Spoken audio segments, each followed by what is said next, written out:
प्राचीन भारतीय वैदिक ज्योतिष विज्ञान की इस ऑनलाइन निःशुल्क कक्षा में मैं डॉक्टर रविशंकर रवि आप सभी लोगों का हार्दिक स्वागत करता हूं हमारे यूट्यूब चैनल कल आज और कल पर।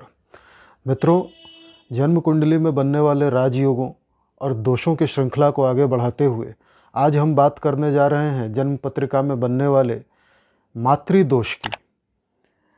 ग्रहण दोष, चंद्रमा और राहु जब जन्म पत्रिका के किसी भी भाव में एक साथ बैठ जाते हैं तो ग्रहण दोष बनता है। इसको हम मातृदोष या माता का श्राप भी कह सकते हैं।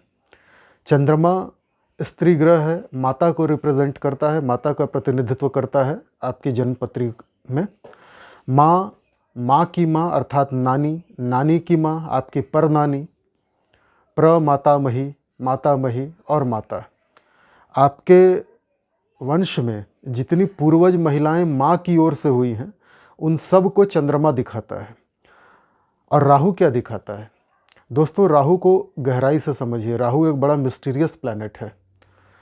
राहु आपके पाप कर्मों को दिखाता है। राहु, केतु, शनि, या यूं कह लें कि जन्म कुंडली में बनने वाले जो दुर्योग हैं, बुरे योग होते हैं, वो आपके पूर्व जन्म में की हुई गलतियों को, आपकी भूलों को, आपके पापों को दिखाते हैं।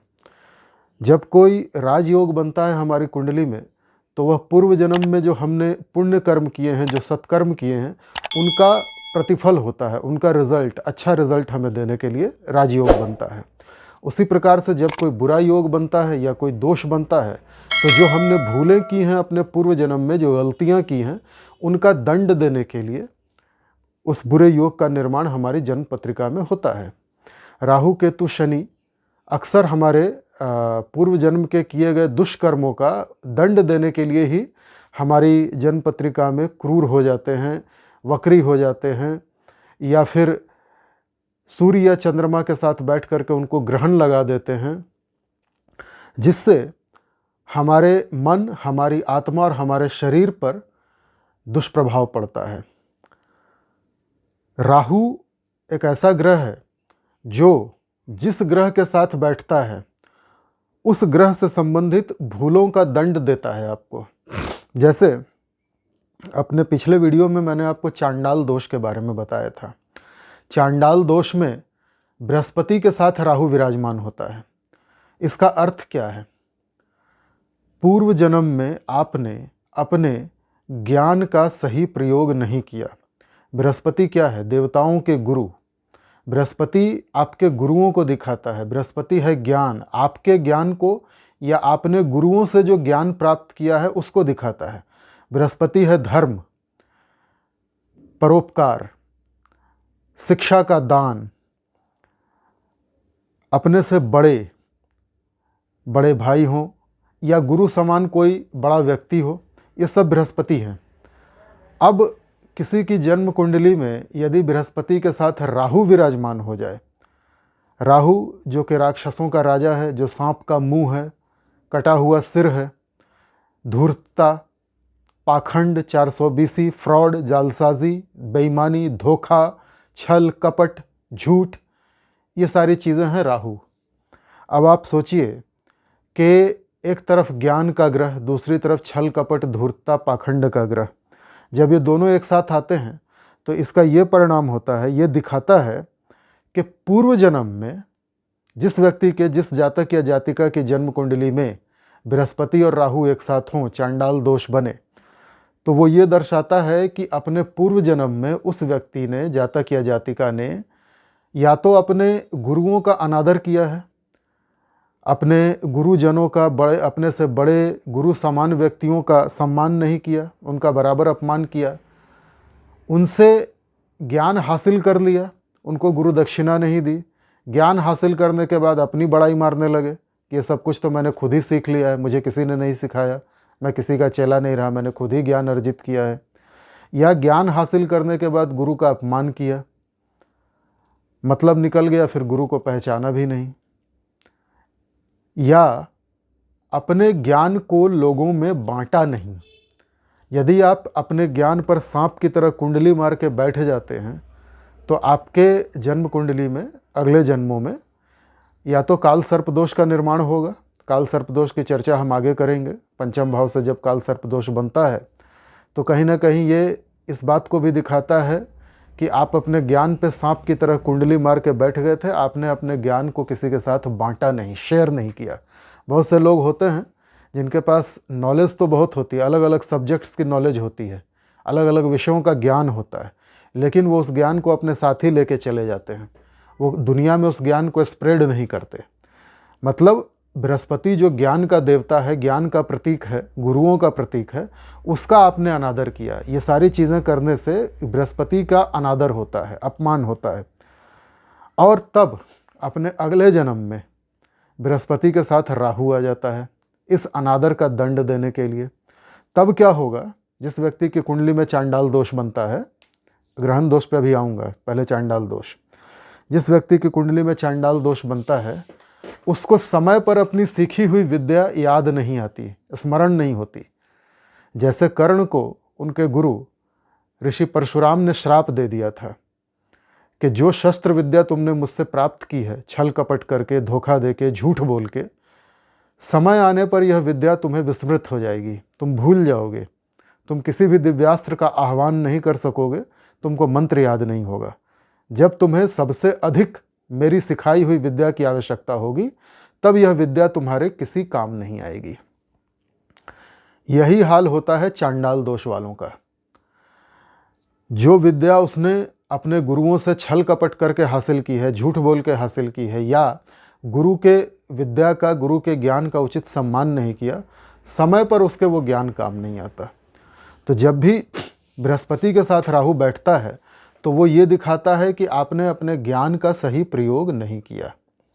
ठीक इसी तरह से जब चंद्रमा के साथ राहु बैठता है, जैसा कि आप इस वीडियो में देख सकते हैं, इस कुंडली में देख सकते हैं, चंद्रमा के साथ राहु अलग अलग भावों में बैठा है, तो इसको हम ग्रहण दोष कहते हैं।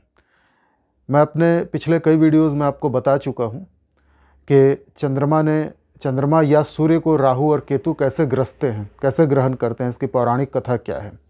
यदि आप डायरेक्ट इसी वीडियो पे आए हैं तो मेरा आपसे विनम्र निवेदन है कि कृपया मेरे पहले के सारे वीडियोस को आप देख जाएं ताकि आपको ये वीडियो अच्छे से समझ में आए।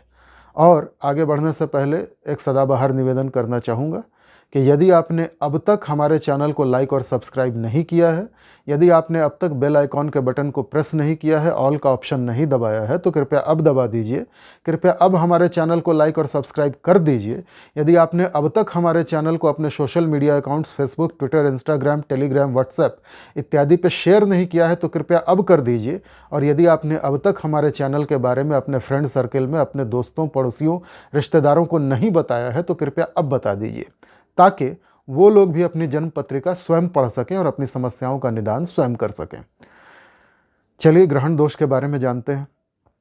जैसा कि मैंने अभी बताया, राहु जिस ग्रह के साथ बैठता है उस ग्रह से संबंधित आपकी भूलों को दिखाता है, आपकी गलतियों को दिखाता है, आपके पापों को दिखाता है। अब राहु चंद्रमा के साथ आपकी जन्म पत्रिका में बैठा है, किसी भी भाव में, लग्न कोई भी हो, राशि कोई भी हो, भाव कोई भी हो, यदि चंद्रमा के साथ राहु बैठा है तो ये क्या करेगा? चंद्रमा मन का कारक होता है और राहु उसको ग्रहण लगा रहा है, अर्थात ऐसे व्यक्ति को मानसिक चिंता आजीवन बनी रहेगी। जिस भाव में ग्रहण होगा, जिस भाव में ये ग्रहण दोष बनेगा, उस भाव से संबंधित चिंता लगातार जीवन में बनी रहेगी। राहु पूर्व जन्म के पापों का दंड देता है और चंद्रमा को ग्रसित कर रहा है। चंद्रमा माता का कारक होता है। इसका अर्थ ये हुआ कि यदि आपकी जन्म कुंडली में चंद्रमा के साथ राहु बैठा है, ग्रहण दोष बना रहा है, इसको मातृदोष या मातृश्राप भी कहते हैं। माँ की तरफ से दिया हुआ श्राप या माँ का दोष, माता की तरफ से मिला हुआ दोष। तो इसका अर्थ ये हुआ कि आपने अपने पूर्व जीवन में अपनी माता का उचित सम्मान नहीं किया, अपनी माता की उचित देखभाल नहीं की, उनकी बातों को वैल्यू नहीं दी, वज़न नहीं दिया, या अपनी माता पर आपने किसी प्रकार का अत्याचार किया। जब उनको सबसे ज़्यादा आपकी ज़रूरत थी, जब उनको देखभाल करने की आवश्यकता थी, बुढ़ापे में सेवा की आवश्यकता थी, तब आपने सेवा नहीं की। आपने अपनी जिम्मेदारियों से मुंह मोड़ लिया। आपने उनको भगवान भरोसे छोड़ दिया, आपने उनके ऊपर जरा भी दया नहीं की। ये भी हो सकता अगर आप ज़्यादा पापी रहे हो तो आपने बुढ़ापे में माँ को खास करके घर से निकाल दिया हो, या माँ की हालत घर की नौकरानी जैसी कर दी हो, या माँ की माँ नानी या नानी की माँ परनानी, घर में जितनी भी वृद्ध महिलाएं थीं माता समान, उनका आपने अपमान किया। नतीजा क्या हुआ, वो वृद्ध महिलाएं जो आपकी पूर्वज थी उन्होंने आपको श्राप दे दिया, तो मातृदोष बन गया, माता का श्राप लग गया। और उस श्राप के कारण जिस भाव में चंद्रमा राहु बैठा है, आपने उस भाव से संबंधित भूलें की होंगी, उस भाव से संबंधित गलतियां की होंगी, पाप किए होंगे, अत्याचार किया होगा माता या नानी या परनानी के ऊपर, तो आपका वो भाव खराब हो गया। ये माँ का श्राप है। देखिए, मैं पहले भी कई वीडियोस में कह चुका हूँ, मैं बहुत स्पष्ट रूप से मानता हूँ कि श्रीमद् भागवत गीता से बड़ा कोई ग्रंथ इस दुनिया में, इस पूरे ब्रह्मांड में, पूरी सृष्टि में कहीं नहीं है। और भगवान कृष्ण से बड़ा कोई गुरु न धरती पर कभी पैदा हुआ है, न आने वाले समय में कभी पैदा होगा। कृष्णम वंदे जगत गुरुम, यह भागवत गीता में स्पष्ट लिखा है। बहुत सारे लोग होते हैं जो तरह तरह के गुरु बना लेते हैं, आध्यात्मिक गुरु, धार्मिक गुरु, और कई लोग ऐसे होते हैं जो खानदानी गुरु रखते हैं। गुरु रखना बुरा नहीं है, गुरुओं से ज्ञान लेना बुरा नहीं है। आपको जहाँ मानसिक शांति मिले, जहाँ आध्यात्मिक शांति मिले, जिस व्यक्ति से ज्ञान मिले लीजिए, दीक्षा लीजिए, जो आपको करना है करिए। मेरा कहना ये है कि इस धरती पर जन्मा हुआ कोई भी प्राणी भगवान कृष्ण से बड़ा ज्ञानी, बड़ा गुरु नहीं हो सकता। और भगवान कृष्ण ने पहले ही भागवत गीता में इन सारी चीज़ों की चर्चा कर दी है। उन्होंने आत्मा और शरीर के बारे में बताया है। तो हम अपने मूल टॉपिक पर लौट के आते हैं। आत्मा शरीर बदलती है, एक शरीर से दूसरे शरीर में। ये भागवत गीता में स्पष्ट रूप से भगवान कृष्ण ने कहा है। अब क्या होता है कि पूर्व जन्म में आपकी माता का जो भी शरीर था, उस शरीर पर यदि आपने अत्याचार किए हैं या उनके साथ दुर्व्यवहार किया है, तो उनके सबकॉन्शियस माइंड में, ब्रेन में निगेटिव चीज़ें बैठ जाती हैं। पूर्व जन्म में आपने जो भी गलत काम किए होंगे, जो भी अत्याचार या अन्याय अपनी माता के साथ किया होगा या अपने परिवार की बुज़ुर्ग महिलाओं के साथ किया होगा, उनके सबकॉन्शियस माइंड में वो सारी चीज़ें बैठ जाती हैं। वो निगेटिव एनर्जी, वो निगेटिविटी, वो पीड़ा, वो दर्द और वो क्रोध, नफ़रत, वो उनके सबकॉन्शियस माइंड में बैठ जाती है। अब चूँकि परिवार की बुज़ुर्ग महिलाएं हैं, आपके ऊपर हाथ नहीं उठा सकती, तो आपको मार पीट तो नहीं सकती, किंतु उनके दिल से जो बद्दुआ निकलती है आपके लिए, वो बद्दुआ आपको अगले जन्म तक या अगले कई जन्मों तक आपका पीछा करती है, आपको दंड देती रहती है। तो ग्रहण दोष जब हमारी कुंडली में बनता है, इसको मातृदोष भी कहेंगे। चंद्रमा जब भी राहु के साथ होता है और राहु चंद्रमा को ग्रसित करता है, मतलब राहु चंद्रमा की शक्ति को क्षीण कर देता है, वीक कर देता है, कमज़ोर कर देता है, तो स्पष्ट रूप से दिखता है कि पूर्व जन्म में हमने माता या माता समान महिलाओं के साथ गलत दुर्व्यवहार किया है। अब चंद्रमा और राहु जन्म कुंडली के चाहे जिस किसी भी भाव में बैठे हों, चाहे चंद्रमा स्वगृही हो, चाहे चंद्रमा पे कितने भी शुभ ग्रहों की दृष्टि पड़ रही हो, पर राहु के साथ बैठने का अर्थ ही है कि चंद्रमा कमज़ोर है, निर्बल है, तभी राहु के साथ बैठा है। मतलब राहु बैठ गया तो उसने चंद्रमा को कमज़ोर कर दिया। तो यहाँ पे कोई कंडीशन अप्लाई नहीं होगी कि चंद्रमा पे शुभ ग्रहों की दृष्टि पड़ेगी तो उसका बल बढ़ जाएगा, या स्वगृही होगा या उच्च का होगा तो बल बढ़ जाएगा। ऐसा कुछ नहीं होगा। चंद्र और सूर्य जब भी राहु और केतु के साथ कहीं विराजमान होंगे तो कमज़ोर ही होंगे, हमेशा कमज़ोर होंगे और बुरे परिणाम ही देंगे। आइए जानते हैं जन्म कुंडली के 12 भावों में चंद्र और राहु एक साथ विराजमान हो जाएं तो क्या परिणाम देंगे। देखिए, लग्न में यदि लग्न है, लग्न कोई भी हो, राशि यहाँ कोई भी हो, लग्न में यदि चंद्रमा और राहु बैठते हैं किसी भी जातक या जातिका की जन्म कुंडली में, लग्न में, तो सबसे पहले तो आप ये समझ लीजिए कि लग्न अपना खुद का शरीर होता है, वो शरीर निर्बल हो जाएगा, कमज़ोर हो जाएगा, इम्यूनिटी कम होगी। व्यक्ति को मानसिक चिंता, चंद्रमा मन का कारक है, तो मानसिक चिंता उसको हमेशा लगी रहेगी। किस चीज़ की? मैं हमेशा बीमार क्यों रहता हूँ, मैं कब ठीक होऊंगा, या मेरे शरीर की तरक्की कैसे होगी, मेरी तरक्की कैसे होगी, स्व अपने आप को लेकर उसकी मानसिक चिंताएं बनी रहेंगी। तरक्की करना चाहेगा, जीवन में आगे बढ़ना चाहेगा, तरक्की नहीं होगी राहु के कारण। शरीर को स्वस्थ करना चाहेगा, शरीर स्वस्थ नहीं होगा। इम्यूनिटी को बढ़ाना चाहेगा, इम्यूनिटी दिन पर दिन कमज़ोर होती जाएगी, गिरती जाएगी।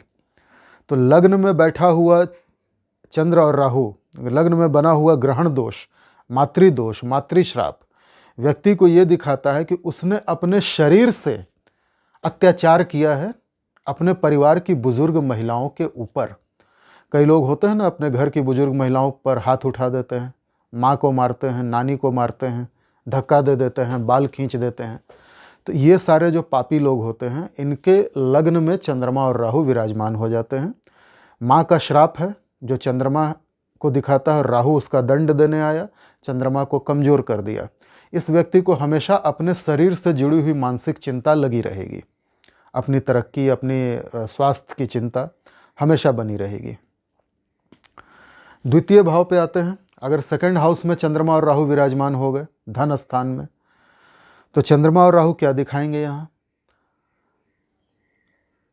पैसे की चिंता हमेशा बनी रहेगी, धन जमा नहीं होगा। जिस जातक या जातिका के सेकंड हाउस में चंद्रमा राहु है, ग्रहण दोष है, माता का श्राप है, उसको माँ के श्राप के कारण, मातृदोष के कारण धन जमा नहीं होगा उसके पास, और ज़िंदगी भर उसके दिमाग में टेंशन चलती रहेगी, पैसा कैसे आए, पैसा कैसे आए, पैसा कैसे आए। पैसा कभी जमा ही नहीं होगा, क्योंकि अपने पूर्व जन्मों में उस व्यक्ति ने अपनी माता के ऊपर धन का खर्च नहीं किया, माँ को अच्छा खाना नहीं दिया, माँ को अच्छे कपड़े नहीं दिए। विशेषकर ये भोजन का स्थान है। ऐसा व्यक्ति, ऐसा नीच पापी व्यक्ति अपने माँ बाप को भूखा रखता है, माँ को विशेषकर, या उनको उचित पौष्टिक भोजन नहीं देता, बढ़िया न्यूट्रिशनल सप्लीमेंट्स नहीं देता, न्यूट्रिशस फूड नहीं देता, उनको भूखा रखता है, उनको ठंडा खाना देता है, बासी खाना देता है। बहुत लोग दुष्ट लोग होते हैं ना, घर का बचा खुचा खाना माँ को दे दिया, नानी को दे दिया कि ले बुढ़िया खा ले तू। तो ऐसे में इन लोगों को भोजन से संबंधित भी सुख नहीं मिलता, धन से संबंधित सुख नहीं मिलता। माँ के खाने पीने पर वो पैसे खर्च नहीं कर रहा है, कंजूसी कर रहा है। तो अगले जन्म में धन उसके पास जमा ही नहीं होगा, उसको बढ़िया भोजन नहीं मिलेगा, वाणी में दोष आ जाएगा, वाणी जहरीली हो जाएगी, हमेशा चिंता रहेगी पैसे की, पैसे की, पैसे की। टाइम से उसको खाने को नहीं मिलेगा। ये बहुत बड़ी पहचान है। सेकंड हाउस में अगर चंद्रमा राहु हो तो व्यक्ति को टाइम पर खाना नहीं मिलता। जैसे उसने पूर्व जन्म में कर्म किए थे वैसे फल भोग रहा है। थर्ड हाउस में यदि चंद्रमा राहु है, ऐसा व्यक्ति अपने छोटे भाई बहनों के कारण मानसिक चिंता में रहता है। या तो छोटे भाई बहनों का जीवन कैसे आगे बढ़े, उनका करियर कैसे बने, छोटी बहन की शादी कैसे हो, छोटे भाई को नौकरी कैसे मिले, उसका व्यापार कैसे चमके, इसके कारण वो मानसिक चिंता में रहता है। या फिर छोटे भाई बहनों से उसके संबंध खराब हो जाते हैं और छोटे भाई बहन उसको लगातार टेंशन देते रहते हैं, टॉर्चर करते रहते हैं। माँ का श्राप है। कई लोग ऐसे होते हैं जो अपने छोटे भाई बहनों पर अत्याचार करते हैं, अपने छोटे भाई बहनों को दबाते हैं, उनका हक उनको नहीं देते, जो माँ के दिल को चुभ जाता है। माँ के लिए तो सारी संतानें, सारी औलादें एक जैसी होती हैं। अब एक औलाद दूसरी औलाद का हक मारेगी, उसको दबाएगी, उस पर टॉर्चर करेगी, किस माँ को अच्छा लगेगा? और तब ऐसे में माँ या नानी या परनानी, जो भी बुजुर्ग महिला है, उसके हृदय से, उसके दिल से आह निकलती है, श्राप निकलता है, बद्दुआ निकलती है। और नतीजा ये होता है कि ऐसा जातक या जातिका के अगले जन्म में उसकी कुंडली के थर्ड हाउस में ग्रहण दोष बन जाता है।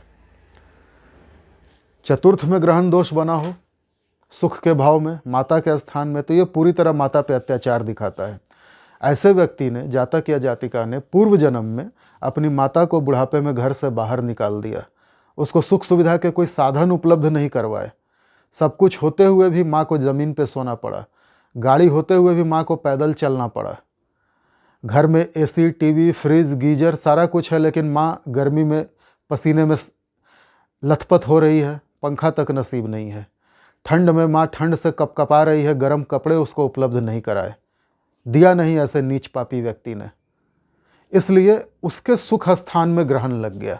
जितना उसने माँ को सुख सुविधाओं के लिए तड़पाया, घर के लिए तड़पाया, हो सकता है बुढ़ापे में अपनी माँ को घर से बाहर निकाल दिया हो, धोखा दे करके माँ से घर के कागज़ अपने नाम करवा लिए हों और माँ को बाद में वृद्धाश्रम में भेज दिया हो, ओल्ड एज होम में डाल दिया हो, या सड़कों पे फुटपाथ पे भीख मांगने के लिए छोड़ दिया हो। तो ऐसे आपने अपनी माता या माता समान वृद्ध महिलाओं पर अत्याचार किया, आपका चतुर्थ स्थान खराब हो गया। अब जिन चीज़ों के लिए आपने अपनी माँ को तरसाया है, उन्हीं चीज़ों के लिए आप भी तरसेंगे आजीवन। आपको मानसिक चिंता उन्हीं चीज़ों की रहेगी। आपको भी घर का सुख प्राप्त नहीं होगा, वाहन का सुख प्राप्त नहीं होगा, अच्छे कपड़ों का सुख प्राप्त नहीं होगा, इलेक्ट्रिक अप्लायंसेस का सुख प्राप्त नहीं होगा। जिस प्रकार आपने माँ के साथ किया था वही आपको मिलेगा। राहु उसी का दंड देगा आपको। क्लियर? पंचम स्थान में चंद्रमा राहु, संतान से संबंधित चिंता बराबर बनी रहेगी आजीवन। मेरे बच्चे का भविष्य कैसा होगा, मेरा बच्चा पढ़ाई लिखाई नहीं करता, आवारागर्दी करता है, या मेरे बच्चे का फ्रेंड सर्किल अच्छा नहीं है, कम उम्र में ही सिगरेट शराब पीने लगा है, झूठ बोलने लगा है, घर से पैसे चोरी करने लगा है, या मेरी बात नहीं सुनती मेरी बेटी, मेरे बच्चे, मेरी औलाद मेरा कहा नहीं मानती, मेरे कंट्रोल में नहीं है, या फिर इनका फ्यूचर क्या होगा, बेटी की शादी कैसे होगी, किस परिवार में होगी। कई सारी मानसिक चिंताएं संतान को लेकर लगी रहती हैं। सरकार से सहयोग नहीं मिलता, सरकारी विभागों से प्रॉब्लम आती है, उसकी टेंशन अलग रहती है। ये क्यों होता है? पंचम भाव में ग्रहण दोष क्यों लगा? पूर्व जन्म में आपने, जातक या जातिका ने, जिसके भी पंचम भाव में चंद्रमा राहु है, पूर्व जन्म में आपने अपनी संतान पर अत्याचार किया है। अपनी संतान का ग्रोथ नहीं होने दिया, उसका डेवलपमेंट नहीं होने दिया। संतान को कई प्रकार से आपने टॉर्चर किया है, मन से, वचन से या कर्म से, जो आपकी माता को दुख पहुंचाता था। होता है ना, घर की बुजुर्ग महिलाओं को अपने बच्चों और बच्चों के बच्चे जो होते हैं, नाती पोते, उनसे विशेष लगाव होता है। अब यदि आप आपकी औलाद पे टॉर्चर करेंगे तो आपकी माँ वो देखकर बर्दाश्त नहीं कर पाएगी, उसको दुख होगा, और उस दुख की अवस्था में उसके मन से जो बद्दुआ निकलेगी वो आपको लगेगी, और अगले जन्म में आपके पंचम भाव में चंद्रमा राहु आ जाएंगे। मतलब संतान संबंधित टेंशन, परेशानी, मानसिक चिंता आपको दे देंगे। क्लियर? छठे में चंद्रमा राहु, ग्रहण दोष। कर्ज से आदमी परेशान रहेगा। मतलब कर्ज ले लिया तो वो कर्ज वो चुका ही नहीं पाएगा, कोशिश करता रहेगा, लेकिन आमदनी अठन्नी और खर्चा रुपया वाली स्थिति होगी। कर्ज वो चुका नहीं पाएगा तो गालियाँ खाएगा। कर्ज के कारण, कर्ज ना चुका पाने के कारण कई सारी मुसीबतों में आएगा, शत्रुता हो जाएगी, हो सकता है कोर्ट कचहरी तक मुकदमा चला जाए। ये भी माँ के श्राप से होता है, या माता जैसी बुजुर्ग महिलाओं के श्राप से होता है। कई लोग ऐसे होते हैं जो अपनी माँ से या नानी से, या जिनकी परिवार की बुजुर्ग महिलाओं के पास कुछ संपत्ति होती है, कुछ ज्वेलरी होती है, गहने जो अपने शरीर पे धारण किए रहती हैं, झूठ बोल करके उनसे वो ले लेते हैं कि मुझे बिज़नेस खड़ा करना है, कुछ पैसों की ज़रूरत है, तुम पैसा दो, बिज़नेस चल जाएगा तो मैं तुमको लौटा दूंगा। अपनी माँ से, अपनी नानी से पैसा मांगते हैं कि मुझे व्यापार में लगाना है, या फिर ये पैसा घूस में दूंगा तो मुझे नौकरी मिल जाएगी। इस तरह से कुछ भी बोल के अपनी माँ से, नानी से उसके गहने ले लिए, उसकी जमा पूंजी कुछ है तो वो ले ली, और फिर उसको लौटाया नहीं, खा गए वो पैसा। तो वो वृद्ध महिला, वो बुजुर्ग महिला आपको श्राप देगी, और छठे में आपका चंद्रमा राहु आ जाएगा। अब आप कर्ज से आजीवन परेशान रहेंगे, कर्ज मुक्ति होगी नहीं आपकी, और कर्ज ना चुका पाने के कारण आपकी शत्रुता होती चली जाएगी लोगों से।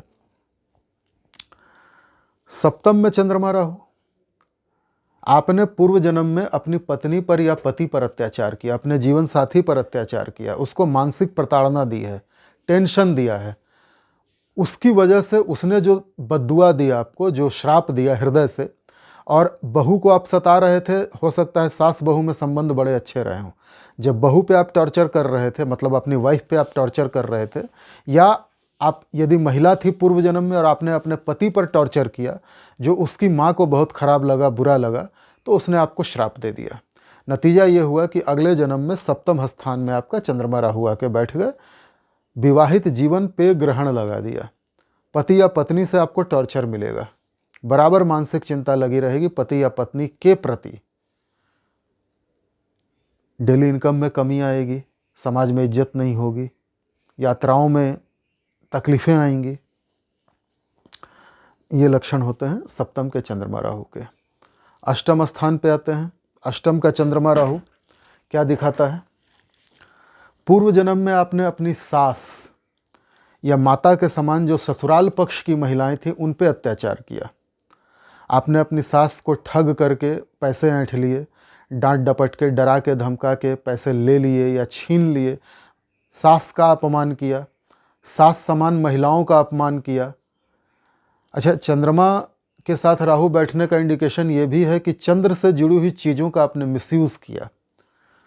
जल का, पानी का मिसयूज किया। यदि आपने पानी की बर्बादी की है, खूब पानी बहाया है, जैसे अभी मुझे याद आ रहा है इधर छत्तीसगढ़ में कोई सरकारी अधिकारी था, उसका आईफोन डैम में गिर गया था। एक डैम, एक बांध होता है जिसमें लाखों लीटर पानी होता है और उस पानी से आसपास के कई गांवों में सिंचाई होती है, खेतों में पानी जाता है, या फिर आसपास के गांवों की जितनी जनता है, जितनी पॉपुलेशन है, उन सब को पीने के लिए पानी उपलब्ध करवाया जाता है, पीने का, नहाने का, कपड़े धोने का। बांध इसीलिए राज्य सरकार बनाती है। अब ये भाई साहब जो सरकारी अधिकारी थे, चूँकि सरकारी अधिकारी थे, भाई अपने आप को प्रधानमंत्री से कम नहीं समझता था, उसका आईफोन डैम में गिर गया। किसी भी प्रकार से वो डैम घूमने गया था या निरीक्षण करने गया था, झुका, उसके पॉकेट से गिर के डैम के पानी में चला गया आईफोन।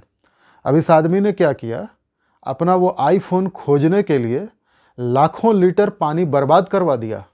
पंप लगा के, मोटर लगा के डैम का सारा पानी बाहर फेंकवा दिया, जिस पानी से आसपास की कई गांवों के पॉपुलेशन को पीने का पानी उपलब्ध होता, नहाने धोने का पानी उपलब्ध होता, उस पानी को इसने सड़क पे बहा दिया। क्यों? क्योंकि इसका आईफोन गिर गया था पानी में।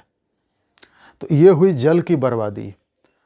अब जल की बर्बादी हुई तो चंद्रमा दूषित हो गया, चंद्रमा पे ग्रहण लग गया।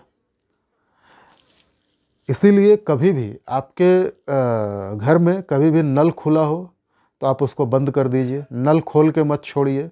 दूध की बर्बादी मत कीजिए, लिक्विड की बर्बादी मत कीजिए। चंद्रमा आपका कमज़ोर हो जाएगा। यदि चंद्रमा को मजबूत करना है या खराब चंद्रमा को अच्छा करना है, पावर देनी है, तो जल या जल से जल जैसी चीज़ें, लिक्विड चीज़ें, इनको नष्ट मत कीजिए, चंद्रमा प्रसन्न हो जाएगा। जल संरक्षण कीजिए, पानी बचाइए। अष्टम भाव का मैंने बता ही दिया। ससुराल की महिलाओं को प्रताड़ित किया होगा, इसलिए उन महिलाओं ने श्राप दे दिया, सास ने श्राप दे दिया और अष्टम भाव में चंद्रमा खराब हो गया। अब अष्टम भाव में चंद्रमा दूषित होने का, ग्रहण दोष बनने का परिणाम बुरा होता है। कई सारी महिलाएं इस व्यक्ति के ऊपर, जातक या जातिका के ऊपर झूठे आरोप लगाती हैं, कलंक लगता है। अष्टम भाव कलंक का स्थान है। पानी से जान को खतरा होता है, नदी, तालाब इत्यादि में, कुएं में डूब के मरने का खतरा होता है, क्योंकि अष्टम भाव आयु स्थान भी है ना।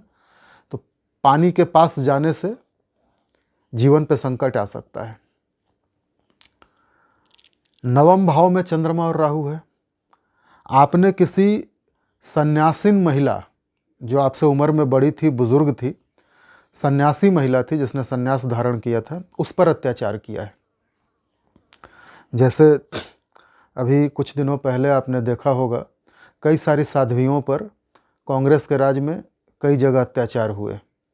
साध्वी प्रज्ञा ठाकुर या और भी साध्वियाँ हैं, उनको जेल में बंद कर दिया गया, उनको गाली दी गई, उनको मारा पीटा गया, उनसे टॉर्चर किया गया। तो जब भी आप किसी धार्मिक महिला, आध्यात्मिक महिला, साधु संत जैसी या आध्यात्मिक दृष्टि से बहुत ऊंची उठी हुई बुजुर्ग महिला पर जब आप अत्याचार करते हैं, उनका अपमान करते हैं, तो वो महिला आपको श्राप दे देती है। उसके जो हृदय से बद्दुआ निकलती है, जो निगेटिव एनर्जी निकलती है, वो आपके चंद्रमा को कमज़ोर कर देती है। नतीजा, नवम स्थान में ग्रहण दोष बन जाता है। अब ग्रहण दोष जब नवम स्थान में बनेगा तो हमेशा, वैसे तो स्थान पिता का है, धर्म का स्थान है, हमेशा आपको पिता को लेकर चिंता बनी रहेगी, मानसिक चिंता। पिता की तबीयत खराब हो सकती है, पिता से आपको प्रेम नहीं मिलेगा, पिता आपके किसी काम में आपका सहयोग नहीं करेंगे, पिता का आशीर्वाद या मार्गदर्शन आपको नहीं मिलेगा, पिता होते हुए भी आप अनाथ की तरह रहेंगे। धर्म कर्म में आपकी बड़ी बेइज्जती होगी। धर्म कर्म का या तो आपको रुचि नहीं होगी, या आप धर्म कर्म का काम करना चाहेंगे तो लोग आपको दुत्कार देंगे। ये नवम स्थान में ग्रहण दोष का परिणाम है। कर्म स्थान दशम स्थान में आ जाते हैं। यहाँ पे भी कुछ कुछ बातें वैसी ही हैं। पिता का सहयोग नहीं मिलेगा, पिता का मार्गदर्शन नहीं होगा। यहाँ पे और भी एक चीज़ दिखती है कि पूर्व जन्म में आपने अपने साथ काम करने वाली महिलाओं का अपमान किया था, अपने अंडर काम करने वाली कुलीग्स का, अपने साथ काम करने वाले साथी महिलाओं का, या अपने घर में काम करने वाली मज़दूर औरतों का, घर की नौकरानी का, सफाई कर्मचारियों का आपने तिरस्कार किया था। अपने दुकान में काम करने वाली स्टाफ का, झाड़ू पोछा करने वाली का किसी न किसी प्रकार आपने अपमान किया, काम करवा लिया, उनके पैसे नहीं दिए, या ज़रूरत से ज़्यादा काम करवा लिया, बात बात पे उनको गालियाँ दी, जलील किया। तो इस प्रकार की जब स्थितियाँ आती हैं तब कर्म स्थान में ग्रहण दोष बन जाता है। कर्म स्थान में बना हुआ ग्रहण दोष आपको ये दिखाता है पूर्व जन्म में आपने कर्म क्षेत्र में महिलाओं का तिरस्कार किया है, और उनके श्राप के कारण इस जन्म में आपके कर्म में आपको तरक्की नहीं मिल रही है, समाज में मान सम्मान नहीं मिल रहा है। माता के अपमान और माता के तिरस्कार को भी ये दिखाता है। दशम स्थान में बना हुआ ग्रहण दोष हमेशा आपको काम के प्रति, कर्म के प्रति, सामाजिक प्रतिष्ठा के प्रति चिंतित करके रखता है। जिस जातक या जातिका के दशम स्थान में ग्रहण दोष होता है, वह व्यक्ति अपने जीवन में आगे बढ़ने के लिए बराबर प्रयत्नशील रहता है, अपनी पद प्रतिष्ठा और अपने कद को बढ़ाने के लिए बराबर निरंतर प्रयासरत रहता है। उसकी चिंता उसको बराबर बनी रहती है कि मैं कैसे आगे बढ़ूं, समाज में मेरी तरक्की कैसे हो, मेरी प्रतिष्ठा कैसे बनी रहे। अपनी इज्जत खोने का डर उसको बराबर बना रहता है। माता के श्राप को ही दिखा रहा है, या महिलाओं के श्राप को दिखा रहा है। महिलाओं से आपने अच्छा व्यवहार नहीं किया, उसको दिखाता है। एकादश स्थान में बना हुआ ग्रहण दोष आपके परिवार की जो बड़ी बहनें हैं, आपसे जो बड़ी बहनें थी आपके कुटुंब परिवार में, उनके श्राप को दिखाता है। आपने अपनी बड़ी बहन, अपनी दीदी, अपनी कोई भी माँ समान बड़ी बहन का अपमान किया हो, उसको धोखा दिया हो, झूठ बोला हो, फ्रॉड किया हो उसके साथ, उसको कष्ट दिया हो, मानसिक या शारीरिक प्रताड़ना दी हो, उसने आपको श्राप दे दिया। और उसने जो श्राप दिया उसका परिणाम ये हुआ कि एकादश स्थान में आपका ग्रहण दोष बन गया, मातृदोष लग गया। अब ऐसे व्यक्ति को इनकम से संबंधित चिंता रहेगी, इसकी इच्छाएं पूरी नहीं होंगी, इसके मन में तरह तरह की इच्छाएं होंगी, लेकिन वो पूरा करने का इसके पास साधन नहीं होगा, आय के स्रोत नहीं बनेंगे। ये कमाना चाहेगा लेकिन कमा नहीं पाएगा, हमेशा इसके दिमाग में पैसा पैसा पैसा चलता रहेगा। मेंटल टेंशन इसको इनकम को लेकर बनी रहेगी। द्वादश स्थान 12वें भाव में यदि चंद्रमा राहु का ग्रहण दोष बन जाए, क्या दिखाता है?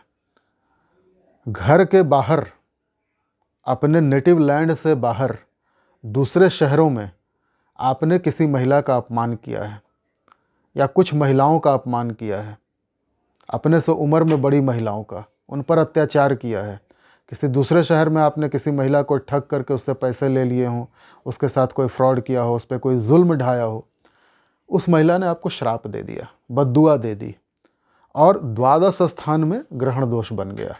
नतीजा क्या होगा? जब भी आप घर के बाहर जाएंगे किसी यात्रा पर या अपने शहर के बाहर, वहाँ महिलाओं से आपको अपमान मिलेगा। दूसरे शहर की जो महिलाएं होंगी वो आपको बेइज्जत करेंगी। घर के बाहर अर्थात मोक्ष की प्राप्ति नहीं होगी आपको, वो मोक्ष का स्थान भी है ना, मुक्ति का। मानसिक चिंता हमेशा बनी रहेगी। जब भी आप घर के बाहर निकलेंगे किसी न किसी महिला से आपको दुत्कार फटकार मिलेगी। तो ये था मेरा अध्ययन चंद्र राहु ग्रहण दोष जन्म कुंडली के अलग अलग भावों में। आशा करता हूँ आपको ये वीडियो अच्छा लगा होगा। अब आप ग्रहण दोष को समझ गए होंगे। यदि आप कारण समझ गए हैं कि आपके किस भाव में ग्रहण दोष बना है, उसका कारण क्या है, तो कृपया उसका निवारण भी कीजिए। ग्रहण दोष का उपाय कीजिए। उपायों में मैंने काफ़ी कुछ बताया हुआ है, आप चाहें तो मेरे उपाय वाले वीडियो देख सकते हैं। इन्हीं शब्दों के साथ अपनी वाणी को विराम देते हुए मैं आज्ञा चाहूँगा। मिलते हैं अपने अगले वीडियो में किसी नए योग या दोष के साथ। नमस्कार।